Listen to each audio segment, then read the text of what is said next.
This is Street Knowledge with Chris Graham. Welcome to the podcast, Chris Graham and Jeff Fife. It's Monday. It's an ACC basketball Monday. And boy, what an ACC basketball Monday this one is, Jeff. You're not kidding. Boy, we got cold temperatures across the region, but it didn't seem to cool down Virginia this weekend. We started this podcast, even though for us, when people listen to it, is what it is. But we're starting a little late today because you got some frozen pipe action, as probably a lot of the folks across the Commonwealth of Virginia, all the way up through New York and Massachusetts. Did you finally get some heat up in here and some water flowing through the house? Well, the water was fine. It was just the heat. We woke up this morning in the home office. It was 55 degrees. And that's a little cold inside. Right now we're at a high temperature for the day of 64.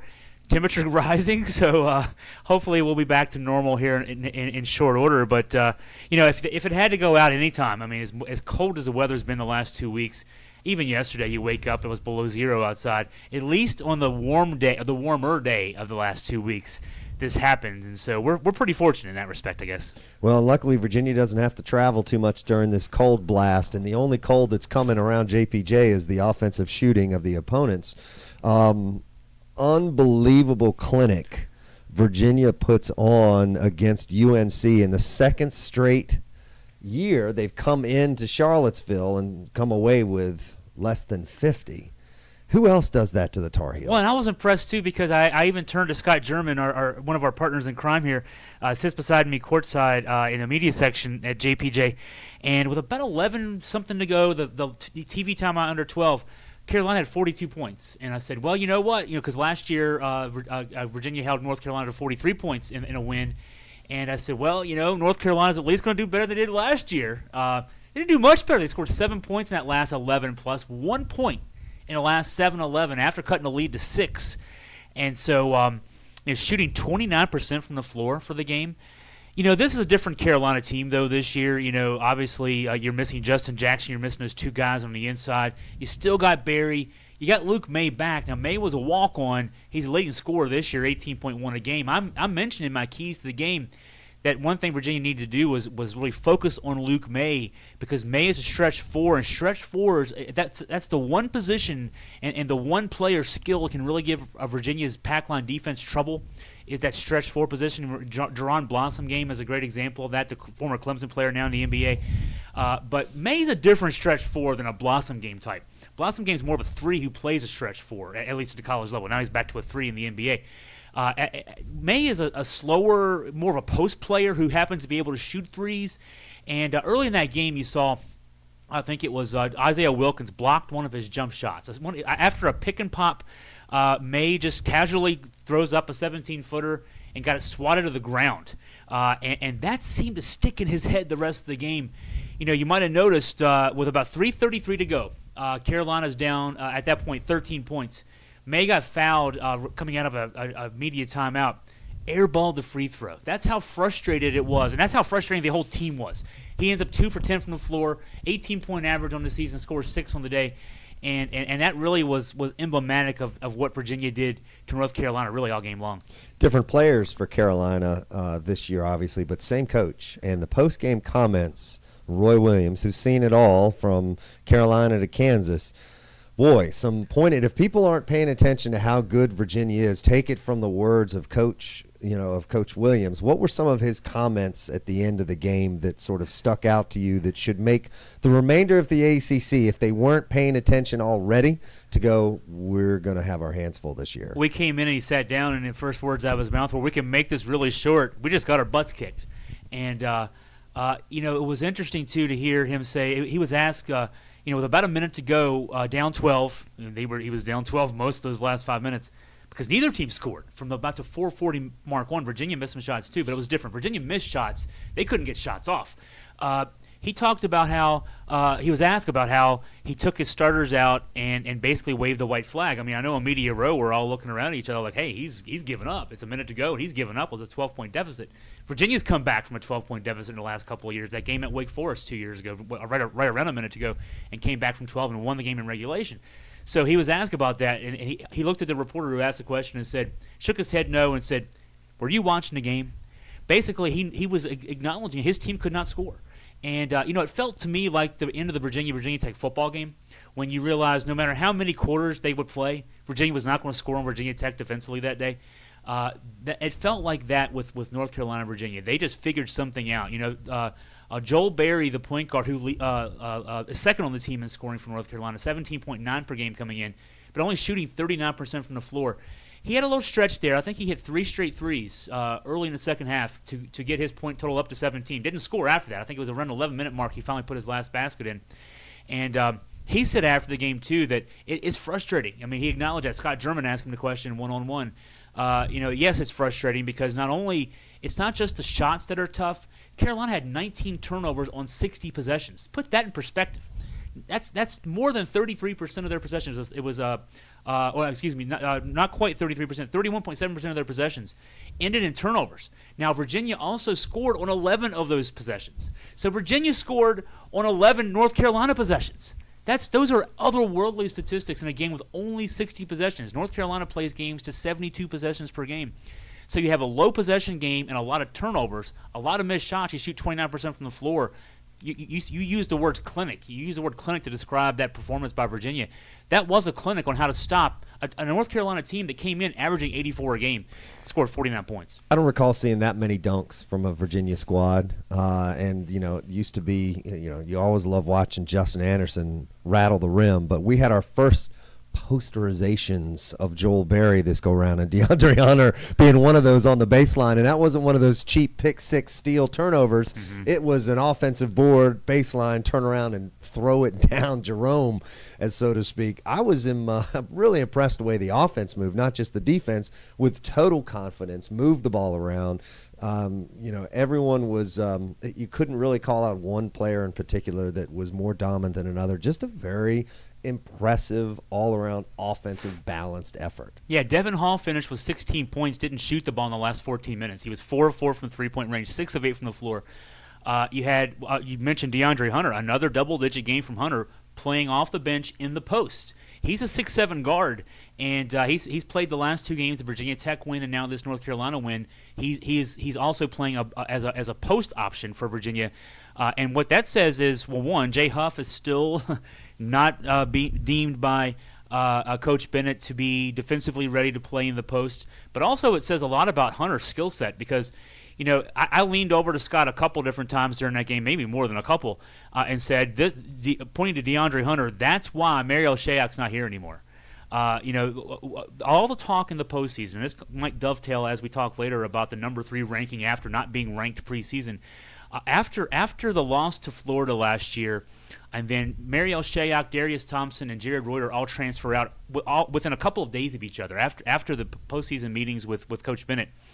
A lot of folks had before that exodus had this Virginia team ranked preseason as a number 5 to number 10 team in the country, and then when those guys left, they went from between 5 and 10 to unranked, and a lot of folks said, well, it's because look at the talent they're losing. Shayok is a established scorer. Thompson's a really valuable bench player.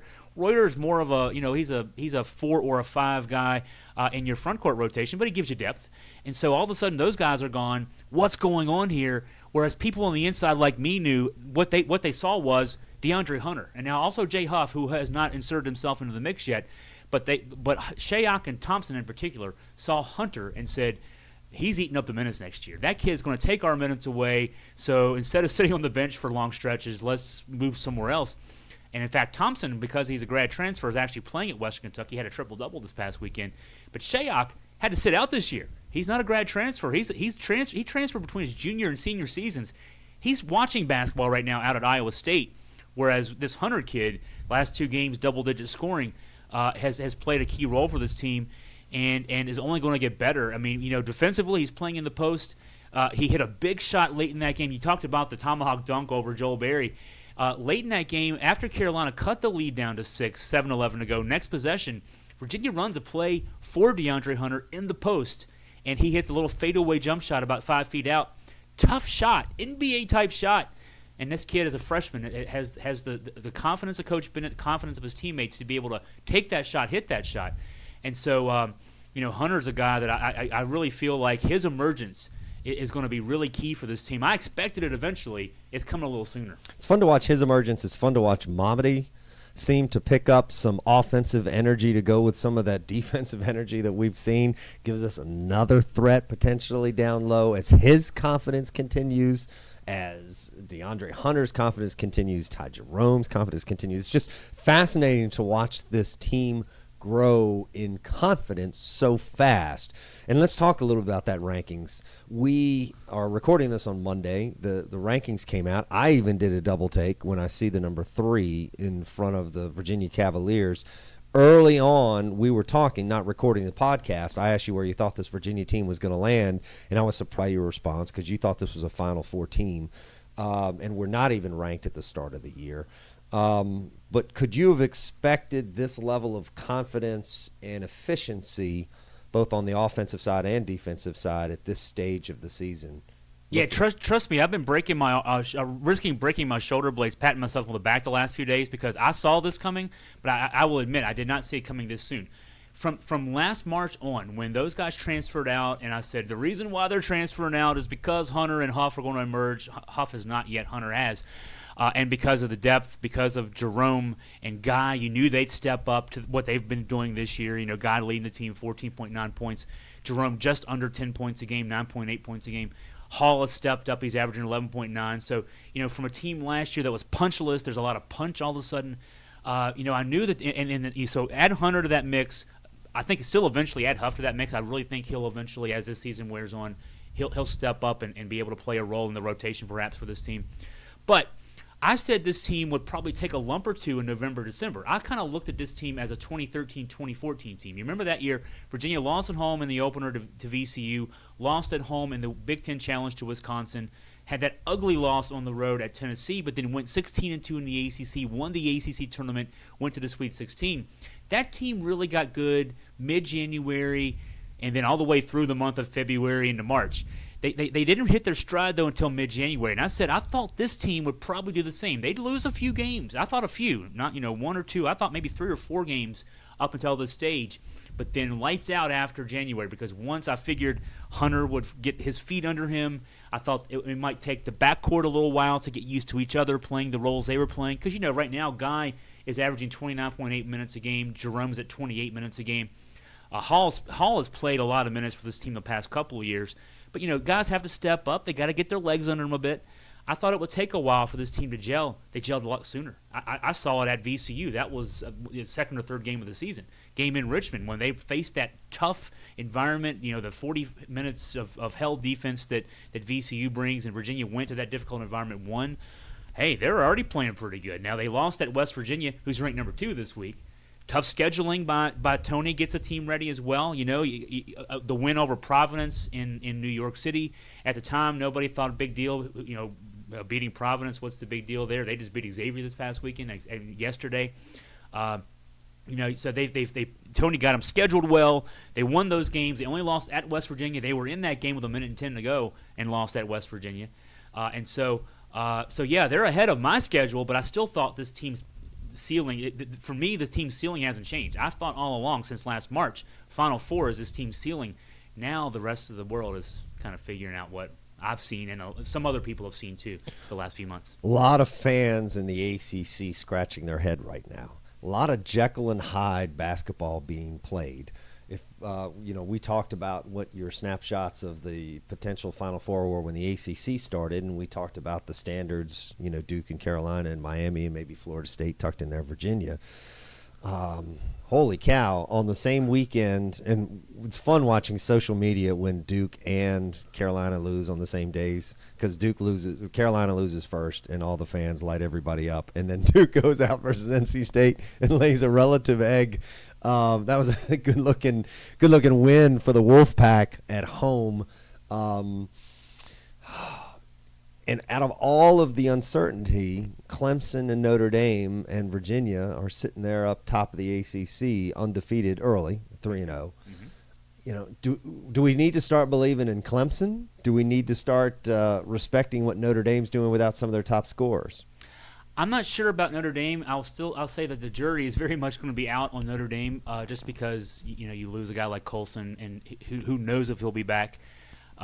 it's just going to be hard, and credit to Mike Bray for figuring out how to win the last 2 games without him and beat an NC State team by 30 points that then the next game out goes out and beats Duke the way they did.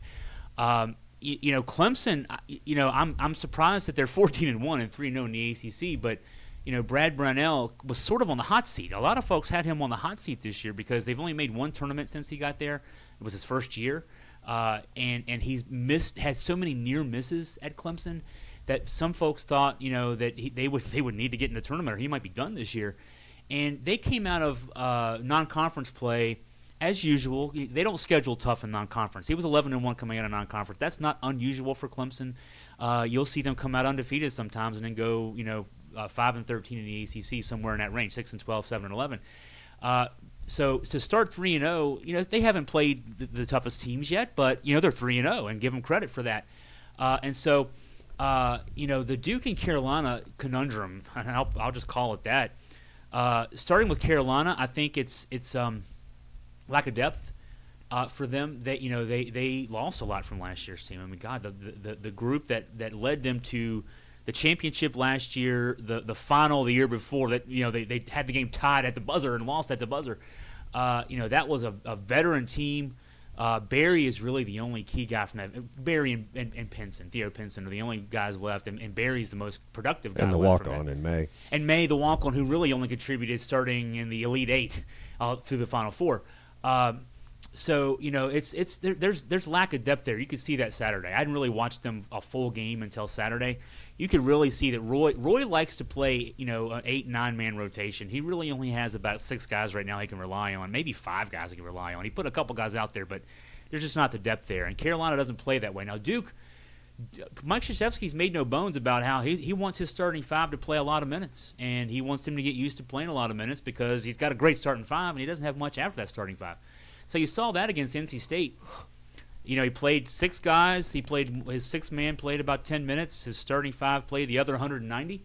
And, I don't care how many minutes they play together and get used to playing with each other. They got to play some defense. There were a lot of dunks. NC State had a lot of dunks, a lot of layups, a lot of open threes. And that's NC State, a team that lost by 30 to Bonzie Colson less Notre Dame, 3 nights before.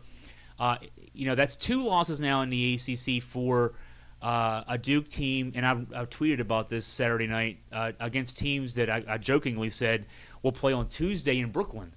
I'm not sure that either NC State or Boston College, even though they've got the marquee wins over Duke right now, are much better than bottom 5, bottom 6 in the ACC. And they've got wins over Duke at home, scoring 89 and 96 respectively. So, if that's what's going to happen, and what happens when Duke plays the likes of Virginia, Carolina, Florida, they've already played Florida State, beat them 193 at home. But, they can't win on the road. They're 0-2 in the ACC against bottom feeder teams. They got to fix that up, and I'm not sure how they can fix it up. Talent will rise, and those kids have a lot of talent. So I'll be curious to see if, even without the defense. They've got talent, but they don't have defense. And, and it's Scott German, if he were sitting here with me, here's what he'd be saying. Do those one-and-done kids go to Duke to play defense? Or do they go to Duke to put stats up, put on their resume they played for Coach K, and then get drafted in the lottery? That's the question he's got, and he's gone this one-and-done route. This is his 4th season playing with the one-and-dones. He won a championship. He's also got bounced in the first round and bounced in the second round. So which is this team? Is this a championship team, or is this a bounced in the first weekend team? Right now, it's a bounced in the first weekend team. And I would think if you fast forward 3 or 4 years to the talent that's on both of these teams and then look in the NBA, it's a 4-year starter from Virginia that gets Rookie of the Year last year, not one of these Duke one-and-done kids. Right. And you've got some kids coming up right now that are getting 4 years of learning how to play basketball the right way. I'll be curious to see if the trend of the one-and-dones continue on those NBA rosters. I'm sure they will. But ultimately, the producers, they're going to be important and critical to these cogs on these teams. Are they going to be the 4-year kids? And will it soon be that your pedigree coming out of Virginia and Tony Bennett's experience is going to be more valuable to an NBA program than the Coach K one-and-done kids? Yeah, and of course the NBA commissioner is talking with the NCAA about getting rid of the one-and-done rule, basically going to a more baseball-like situation where you can come out after high school, but if you go to college, you got to stay 3 years. When that happens, there's two coaches who won't be coaching anymore because Coach K is already 71. He'll be 71 years old this season, and Calipari will either find an NBA job or just retire himself because that's been their model. I mean, Calipari's dates back about 10 years, recruiting the one-and-dones, not developing kids for 4 years or even 2 years. And so that'll change things dramatically. But, yeah, it's a great point. I mean, think about two of the UVA kids right now in the NBA who are really – well, actually, even Joe Harris was a 4-year player at UVA. Justin Anderson left after his third year. But Mike Scott was at Virginia for 5 years, and he even played a postgrad year in high school. So he was a 6th-year postgrad player. Playing a valuable role with the Wizards right now. And he's leading the Wizards in shooting percentage anyway off the bench. So yeah, I mean that does speak volumes. And look at Okafor. I thought Okafor, the Duke Jahlil Okafor I foolishly thought he was as good or better than Khalil Anthony Towns. The Kentucky player who's now obviously the star player from that class, and Okafor is a guy who's in limbo right now. So yeah, I mean, and who's sort of Justice Winslow since he went to the NBA. It's a question as to whether they're successful at the college level, but for the 1 year they play there, but definitely when they make that next jump up. Have they learned anything? And you're watching this Duke team play the other night. That's the first time I've watched them play 40 minutes. I've seen halves of them play at that Portland tournament they played back in November. Didn't play defense in that tournament either, but watching them play 40 minutes the other night, they play a zone defense, and we'll talk about a team that plays a zone defense coming up when we talk about Syracuse. They play zone defense kind of like if you played on a noon ball at the Y, if one of your groups out there played zone defense. There's 2 guys in the front and 3 guys in the back, but that's about it. That's the only thing that has any semblance to a 2-3 zone defense for a competitive basketball team. Those guys aren't playing any position defense, even within the 2-3 zone defense. And you saw NC State, again, a team that they did beat Arizona earlier this season, also got beat by 30 by Notre Dame, sliced and diced that zone without really even much ball movement. And Duke has known this since the beginning of the season. They've been giving up points to good teams all season long. And Krzyzewski hasn't figured it out yet. I wonder if it's just a matter of willpower on his guys' parts. Well, let's talk about the Boeheim zone that we're going to be facing. You posted on AFP the preview for Syracuse. Late tip, 8 o'clock on Tuesday night. Syracuse totally choked it out against Notre Dame. I mean, they had the lead going into late. Then they turned the ball over at with about 5 seconds left with a tie game, and I guess some Syracuse kids fell asleep because there was a 3-on-1 fast break. None of the Q's kids got back, and you get a putback on a missed shot, and game over. I mean, that was Syracuse's game to win, and they drop it against a game feisty Notre Dame team. What can we expect from Syracuse coming off a tough loss? They're bringing a good zone into JPJ, but facing probably one of the most confident teams in the country right now. They are. Now this matchup for Virginia it's tough for everybody, obviously, but these are in some ways mirror image teams because now they play dramatically different styles of defense, but they're both defensive oriented and pace oriented teams. Both will play to around 60, 61 possessions per game, so it's not going to be a high scoring game. In fact, KenPom.com has the final score of this game being 58-46 Virginia. So settle in tomorrow. When I wrote in my lead to my story, I said, sometimes you hear about when you preview a matchup between two teams, you'll say, two up-tempo teams is going to be like a track meet. This is going to be more like a Greco-Roman wrestling match. And I say Greco-Roman wrestling, not even like pro wrestling, because at least pro wrestling has like ring entrances and flair and everything else. This is more like your high school amateur wrestling, 2 guys rolling around a mat for 3 periods, and you're not going to really know what you're seeing until it's over with and there's going to be a final score. Because Syracuse is 11th in the nation defensive efficiency in terms of points per possession, .922 points per possession. They're 11th. Virginia's first, .844. That's how good Virginia is defensively. They're that much better than even the 11th best team in terms of defensive efficiency. But these are 2 pretty efficient defensive teams. Now, Virginia, of course, the pack line has some zone principles. The pack line basically is designed – it's a man defense, but all 5 guys are ostensibly assigned to guard a quadrant of the court, sort of a 16-foot perimeter around the basket, sort of a zone in a sense. You'll allow your guy to stand outside of that zone, and you'll stay with him in a man concept, but you're also responsible for a zone. So you're kind of responsible for both man and zone and portion of the floor. Syracuse's 2-3 zone, of course, is a 2-3 zone. And the key from Boeheim with that is anybody can play a 2-3 zone. But what he does is he has big guys on the wings. And you look at his starting lineup, and he only plays really 6 guys. So look at all 6 guys he'll play. The shortest guy on the floor is 6'5". He goes 6'5", 6'6", 6'8", 6'8", 6'9", 7'2" with his guys. So what that says is, a zone defense gets you by, so to speak, luring you into passing around the perimeter. So, your point guard will pass to either wing. They'll pass it back. And then eventually you get frustrated and shoot a jump shot. Now, most teams who play the 2-3 have a couple guards who are 6'2", 6'3".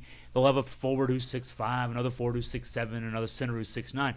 They go as big as they go. So even when they concede you a jump shot, they've still got a 6'9" guy out there challenging you on the closeout. And so they don't give up high percentages of three-point makes. They give up high percentages of three-point attempts. Not a lot of makes. And so the approach has to be to figure out how, and Virginia's done as well. So this matchup's an interesting one from an X's and O's standpoint. Virginia has played this well by sneaking a guy. In past years, it will be Anthony Gill. This year, it'll probably be Isaiah Wilkins, the 4, basically, into that area between the top of the key and the foul line, sort of 12 to 15 feet at the foul line, and you try to have an entry pass there, a high post pass, basically. So now you're Isaiah Wilkins. You've got the ball 12 to 15 feet from the basket around the foul line. Now you either penetrate, and when the defense sags on you, you kick out to the three-point shooter. So now you're shooting a 3, but it's not a 3 with a guy with a hand in your face. It's it's a 3 where you're catching the ball and running into the three-point shot. Or if you're Wilkins, you have your post guy that's behind you sort of diving down, so sort of like a backdoor cut. Or you kick it back out and start the whole process over again. Virginia has played this well in the past, and they've also, though, allowed themselves to. There was that famous game in 2015, where they had 2 points with 6 minutes to go in the first half. Still won the game, but were down 13-2 with about 6 minutes to go in the first half. Won the game 59-47 because they passed it around the perimeter and kept shooting jump shots without having that penetration lure. So even though it's a zone, you still got to penetrate. You just can't dribble penetrate. You've got to penetrate with that entry pass into the high post. Virginia's done it well. They know the prescription. Let's just see if they're disciplined enough tomorrow night to go with that. What else is on tap for the AFP? You've got the live blog that you and Scott German are doing, the game recap against Syracuse. What else is going on the AFP this week? Well, that's the focal point the next couple of days. I mean, got the game recap, or the game preview, ready for that. And there's more of detail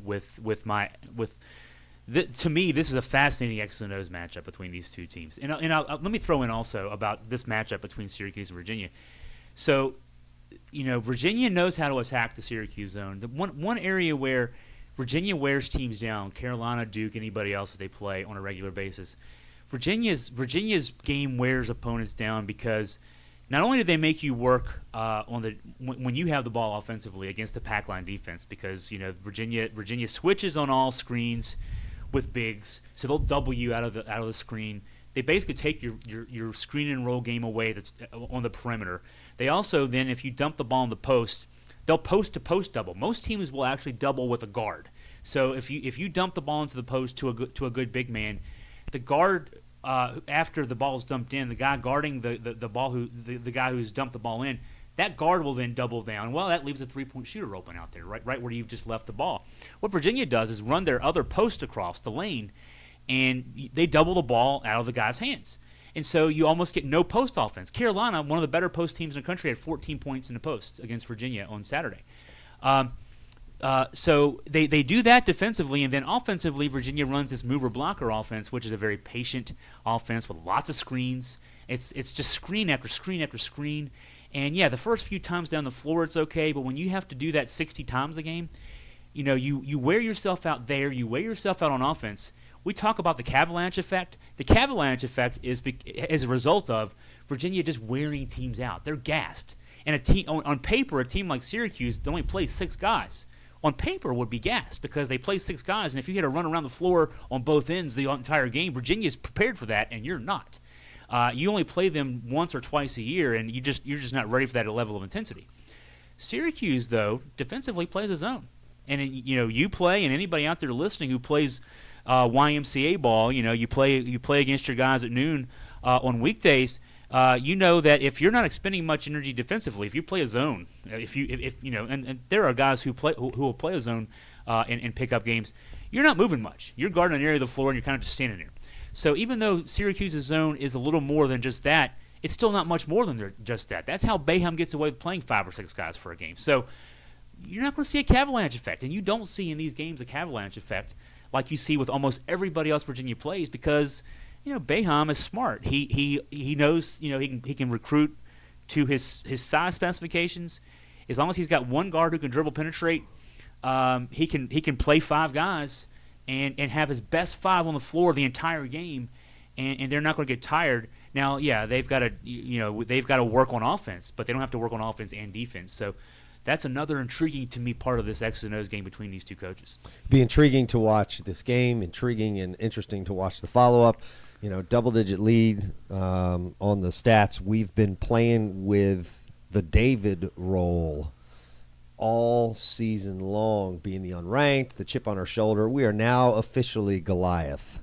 So I'll close out the podcast asking you, can Virginia play the Goliath role now as number 3 in the country? Yeah, we talked about this before we started recording, and I said I thought they played that on Saturday. And you rightly pointed out, but there were still a lot of people who had questioned, is this really a legit number 8, at that time, number 8 Virginia team, now number 3 Virginia team? And, of course, Carolina comes in as defending champs, even though, they had lost a couple games recently, including to Wofford. They're still Carolina. They still have a banner from last year in their gym, and we don't have a banner like that in our gym. So it's a fair question, and, I guess we'll find out tomorrow night, because Syracuse is a team that on paper shouldn't be competitive. You know that at the pregame, the Vegas line has a double-digit win for Virginia. The Ken Palm numbers have Virginia winning by 12. And so this shouldn't be competitive in that sense. And, of course, in Syracuse also coming off of back-to-back losses, losing to Wake, a team that is 8-7 right now, lost to Liberty earlier this year, losing to Notre Dame without Colson.